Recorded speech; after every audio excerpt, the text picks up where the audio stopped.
السلام عليكم ورحمة الله وبركاته. هل قد نقداونيسان وعلى اوفيشال وانيغو ولكن ابراهيم عدى اسحبت هدي يجر waxaa idin leenahay kusoo dhawaada subscribe iyo share kana waa xaqiina insha Allah hadad nagu cusub tahay fadlan subscribe saar ma sha Allah saan waxba u soconay 9 iyo aan tadnay boqolka wax yar aan ugu dhimaa insha Allah de subscribe na gaarsiya soo marka maanta maxaa reaction ka bixin doona insha Allah waxaan yani saad ogtihiin ba dadka hees iyo waxay reaction ka soo bixiyaan laakiin ani wax waaye ma sha Allah dhacdooyinka oo yani si runta u dhacay aan reaction ka bixinayna insha Allah nin lagu magacaabo B-man yani magaciisa bal dhaha ninka shinida af English ahaan ninka shidina lagu magacaaba soo marka ninkan aan reaction ka bixin doona oo ka soo jeedo dalka Africa insha Allah anigoona hadalka idin ku badinin marka waxaan u sii gudagali doona insha Allah reaction keeni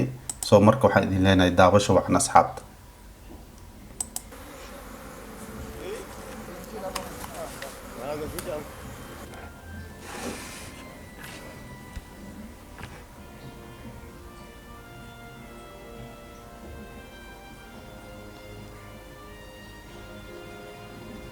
سأجيدين نيكا وايه مجيسا بحالها King of B يعني بقولك شنو بأسوأ سو مركا عجيب ان وأجيدين كركيس وحكو هريرسان شنيات وفربضان كو هريرسان إلا يعلوشي ساهد وجيدان مركا هو عجيب أني أهان هدين كهدلو هدي يعني شني مدحيلة أي كدهدو no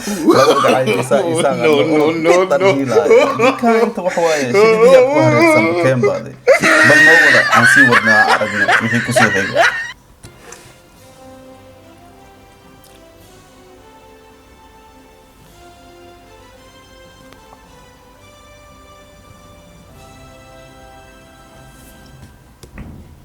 Abandi umwami w'inzuki fata umwami kazi kuko ari umugore wanjye noneho inzuki zikanzaho. We all know bees and their relationship to man. One, they give us honey. It's also estimated that 1/3 of food we consume each day relies on pollination, mainly by bees. But how about controlling and commanding bees to the extent that they are friendly to man? ninkan waxa xariirka asi shinida ba xariirka yani ka dhaxeeso ma faham shinidu amraya ya amar buu siinaya kadibna yani waxay oo asi asdaha yani ay iyagana sameynayaan war cajiib waa wax la yaabo cajiib ah bal noo wada anaga shinidu waa agteen leedahay war shiniya madaxa saaran qofka dilado أرض جبسة شديدة أبو المرة دي معدة يبقوا سيس وحكة حنون بدن ماله مركنا وضع أزياء رجلا دقات. And they're very obedient. Not everyone can do this. أوكي ما أركيسين لوجيسا كسو علي.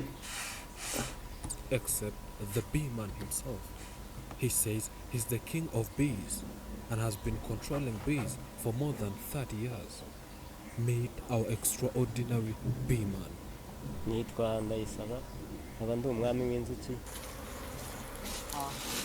magaciisa Allah asay nidisayaan makare magac xuma laakiin dadku waxay ugu wacaan B-man ay ugu wacaan yani ninkii shinida ahayd waa arkayseen shinida meel cariiri ah hadii ay gagasho xoogaa oo cariiri wax ay dareento markiiba qofku way khaniintaa soo marka asi surwaalka hoos uu ka xiray say yani hoosta ay u soo gelin هيا نوض بالعقل كلوا إذن هيا.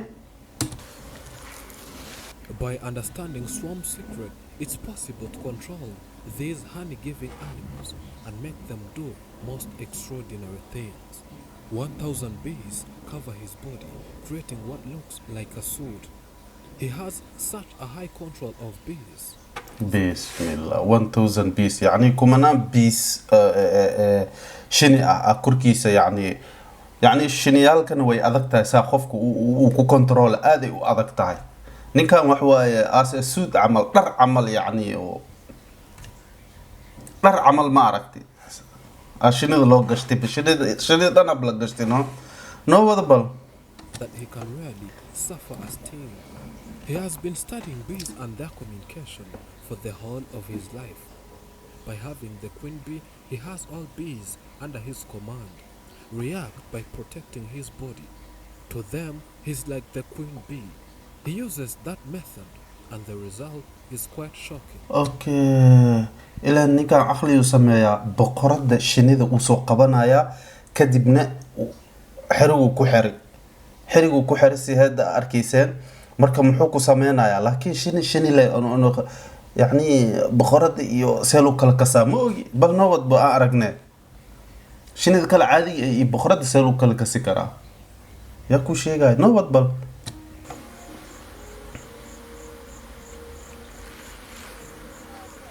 You can see that with knowledge, such an incredible force of nature can be controlled. He says he's the king of bees, and according to him, this is very simple. شاطب مو بانا كان عم فلاني واسعد على افكس كحرتي ورتيسا سعودة شاطي وحاسب اصاب هذا بشي قوسي بل نوت سنك لا يكاروري ولا سنك باك حرتي نفتركيس هاي نوت انا ماشين اسكو ديواي يا هالمرة اخانينتي هدوني وشاكيها خابك اخانينتي هاي نوت بل. And according to what he explained this, you might think that it's easy. All he does is looking for the queen. mbashe kuzifata ndabanza gufata umwamikazi namara kumufata ubundi okay waatana shinida oo boqorada kuwan kale way ka weyntahay umaleena kuwan kale way ka weyntahay samfilay shinidi oo boqorka haday xirooyin marka okay ha ileen asu xiraa kadib korkiisu ku xiraaya iyaga dhan marka asay u imaanayaan ileen saas waa bal noo wada sheeka ku jirta namwishyiraho ubundi nzitsi zikanza kuko muri kano gace nta ntari hose nigewe ukora ibintu by'inzuki nta kibazo ntago zijya zine nkaba ndi umwami w'inzuki fata umwamikazi kuko ari umugore wanjye noneho inzuki zikanzaho.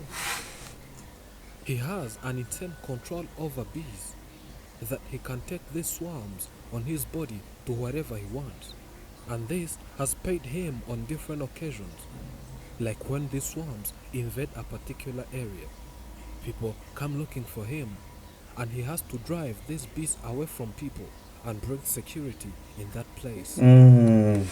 إلا شنو مركي كركيس يعني أي كود جيران وكدخاقة دتك أكتر دنا يكون وكدخاقة صوبته دي كلا دتك إبركسيه ده فإنه هذا بل. To him, he's becoming a superstar because of bees. Many people here call him Bee Man, but he calls himself the king of bees. He not only performs these incredible stunts of transporting bees on his body only, but he's also a beekeeper. And this is how he earns most of his income, by selling honey. اوكي dadka badana yani asi waxay ugu yeeraan beeman yani ninka shinida laakiin asi wuxuu isku yeeraan nafsad ahaanka the king of bee yani boqorada shinida asab isku yeeraan marka asi shinidan wuu xanaaneeyaa dabcan shinidu wuu xanaaneeyaa soo sheegay wuxuuna ka ganacsadaa malabkeedu ka ganacsadaa shinidu xanaaneeyaa malabku ka ganacsadaa okay bal noobad waxaan had madax u saaran dabcan shinidu waa dadka dhan dhinacay oo leexooyin wallahi dikishin oo socod boqor kalwa oo snaftirkiis beeba dadka dhan ay leexooyin dabada biila say orde wada. He has kept bees for a long period of time and says without bees in his life would be incomplete. shinida hadaysan aan leenin kulaha nolosheeda xoogaa dhameystir ma lahaan lahayn yani shinida meel uu soo baxdo oo malabkeedii waxeedii lacagtu iyo waxaas uu ka helaa so marka shinida isfahmeeno ay noo wadbal. As the king bee, he gives bees orders. He commands them to be responsible for everything. This means gathering nectar, guarding him with the queen bee, the honey and the hive, caring for the queen and larva and keeping the hive clean, then producing honey. Bumvikane bwa buri hagati yanjye nazo harizo ntuma kujya guhova harizo ntuma kujya kuvoma harizi ikora uburinzi hari izigenda zimwe zikarara ku gasozi zishaka ubwatsi. A reminder that bees have cut إلى إن كان وحو مرول بو استعمالها بقرة هدو هلو كلها محية هذه أمر وسينا يعني شنو ذي أمر لسينا وحو الدرا كلها خار بيا لو الدرا خارن وحا لو الدرا محية هذه راشين مفاهم ده قارن وحو الدرا بهاشي أو قريقو أي كل إسهايين شنو ذا وحكي ما أقاني في صومالي يلوغلو هذه دانتي يعني كومنتي وصور وحاسو الدرا سو هذه ساسو كسعودة على أي حال ساس وشنو أمرها هاي سو مركز أصحابته ما داموا حوجا وديري هاي إن شاء الله الله بخير بنتي دونا خيبت اللبات إن شاء الله مروا يعني إذا سودي دونا سو مركو حد لنا أصحابته halka ka daawanaysan waa ala official waa aniga oo walaalkeen Ibrahim Cadde soo asxaab subscribe share ka commentiga like ta dhammaan ha iloobina de bahasha casee cad ka dhiga subscribe kale laga wadaa soo marka waxay idin leenahay asxaabta sidaas iyo nabad geliyo